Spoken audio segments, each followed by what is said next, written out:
A few years, well, it's been several years ago, after I got saved, one morning I got up and God spoke to me and said to me to go about 4 miles from my house. My parents were at work, and I walked from my house to this gentleman's house. He had cancer for years. He was laying in the bed, hadn't been able to even sit up in the bed. And I'll never forget, I walked into the room, and I was there just a minute. And he sat up in the bed, and he looked up toward the ceiling, and he said, "Angels, angels, angels." He laid back down in the bed, he folded his hands, and he was going to be with the Lord. God sent me there that day just to experience that. God's angels are with us. And when comes time for the crossing, those angels are going to be there to take us home. Look what I traded for an angel.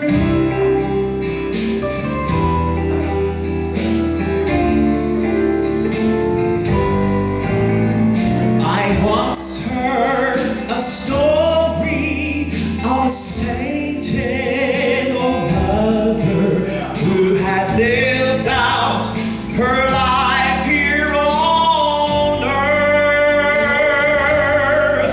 As she lay on her deathbed, her friends gathered round her, and these were the last words she said.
But she still had a smile on her face. And she said, "Well, I can hear singing